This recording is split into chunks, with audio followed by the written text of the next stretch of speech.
بسم اللہ الرحمن الرحیم۔ کربلا کی تاریخ کا بھاگ نمبر 2۔ جب حضرت حسین رضی اللہ تعالی عنہ اور حضرت عبداللہ بن زبیر رضی اللہ تعالی عنہ اور آپ کے ساتھیوں نے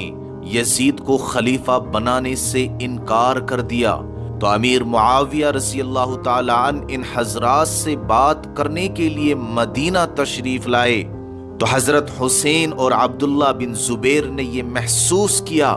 کہ ہمیں یزید کی خلافت قبول کرنے کے لیے مجبور کیا جائے گا، تو اس لیے یہ اپنی بیوی بچوں کو ساتھ لے کر مکہ مکرمہ پہنچ گئے، اور عبداللہ بن عمر رضی اللہ تعالی عنہ اور عبد الرحمن بن ابی بکر رضی اللہ تعالی عنہ بھی حج کے لیے مکہ تشریف لے گئے۔ تو حضرت امیر معاویہ رضی اللہ تعالی عنہ بھی حج کے ارادے سے مکہ تشریف لے آئے اور ان سب سے گفتگو کی، لیکن انہوں نے یزید کی خلافت کو تسلیم نہیں کیا۔ اس کے بعد حضرت حسین اور عبداللہ بن زبیر وغیرہ خود جا کر حضرت معاویہ رضی اللہ تعالی عنہ سے ملے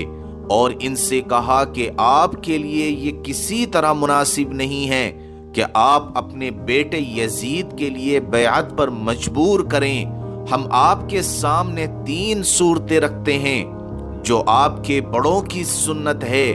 نمبر 1، آپ وہ کام کریں جو خود رسول اللہ صلی اللہ علیہ وسلم نے کیا۔ آپ نے اپنے بعد کسی کو خلیفہ بننے کے لیے متعین نہیں فرمایا بلکہ مسلمانوں کی عام رائے پر چھوڑ دیا۔ نمبر 2، یا وہ کام کریں جو حضرت ابو بکر رضی اللہ تعالی عنہ نے کیا تھا کہ ایک ایسے شخص کا نام پیش کیا جو نہ ان کے خاندان کا تھا نہ ان کا کوئی قریبی رشتہ دار تھا، اور ان کی قابلیت پر سب مسلمان متفق بھی تھے۔ نمبر 3، یا وہ صورت اختیار کریں جو حضرت عمر رضی اللہ تعالیٰ عنہ نے کی کہ اپنے بعد خلافت کا معاملہ 6 آدمیوں کے لیے پیش کر دیا تھا کہ ان 6 میں سے کسی ایک کو خلیفہ بنا لینا۔ ہماری نظروں میں صرف یہ 3 صورتیں ہیں، اس کے سوا ہم کوئی چوتھی صورت نہیں جانتے اور نہ قبول کرنے کے لیے تیار ہیں۔ مگر حضرت معاویہ کو اپنی رائے پر اصرار رہا کہ اب تو یزید کے ہاتھ پر بیعت مکمل ہو چکی ہے، اب اس کی مخالفت آپ لوگوں کو جائز نہیں ہے۔ حضرت امیر معاویہ کی زندگی میں یہ معاملہ بس یہیں تک رہا کہ شام اور عراق کے لوگوں نے یزید کی بیعت کو قبول کر لیا، اور دوسرے حضرات نے جب یہ دیکھا کہ یزید پر مسلمانوں کی بڑی تعداد جمع ہو گئی تو مجبوراً انہوں نے بھی مسلمانوں کو انتشار سے بچانے کے لیے اس کی بیعت کو قبول کر لی۔ مگر مدینے والے اور خاص طور پر حضرت حسین، حضرت عبداللہ بن زبیر، حضرت عبداللہ بن عمر رضی اللہ عنہم یزید کی بیعت سے انکار پر ڈٹے رہے اور کسی کی پرواہ کیے بغیر حق بات کا اعلان کرتے رہے، یہاں تک کہ حضرت امیر معاویہ کی وفات ہو گئی اور یزید بن معاویہ نے ان کی جگہ لے لی۔ لیکن اپنی وفات سے پہلے حضرت امیر معاویہ نے اپنے بیٹے یزید کو وصیت فرمائی کہ میرا اندازہ یہ ہے کہ عراق والے حضرت حسین کو تمہارے مقابلے پر آمادہ کریں گے۔ اگر ایسا ہوا اور مقابلے میں تم کامیاب ہو جاؤ تو ان سے درگزر کرنا، اور ان کا جو حضور صلی اللہ علیہ وسلم سے رشتہ اور تعلق ہے اس کا پورا احترام کرنا، ان کا سب مسلمانوں پر بڑا حق ہے۔ یزید جب خلافت کے تخت پر بیٹھا تو مدینے کے گورنر ولید بن عتبہ کو خط لکھا کہ حضرت حسین اور عبداللہ بن عمر، عبداللہ بن زبیر کو بیعت لینے پر مجبور کریں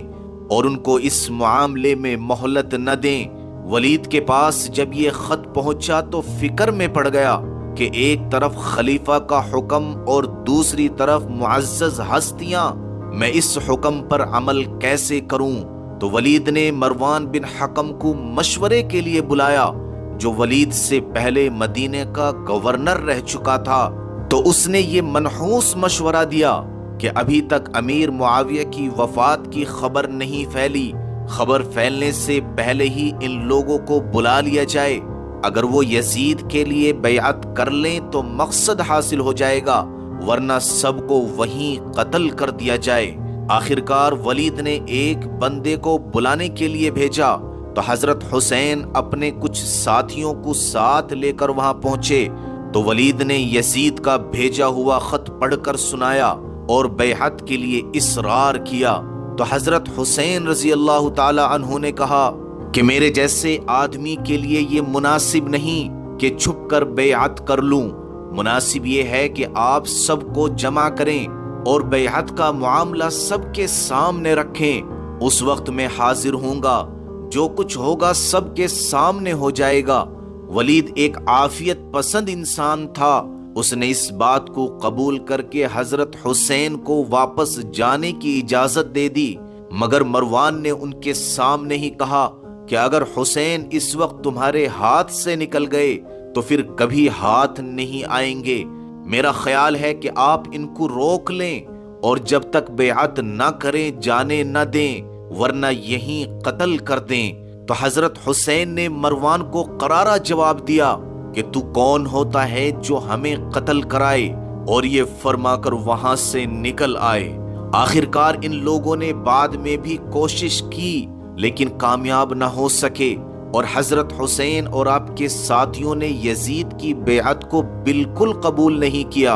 اور پھر کوفہ سے خطوط آنے لگے تو آپ نے کوفہ جانے کا ارادہ بنا لیا، اور کوفہ پہنچنے سے پہلے ہی کربلا کا دردناک اور دل کو دہلا دینے والا واقعہ پیش آیا۔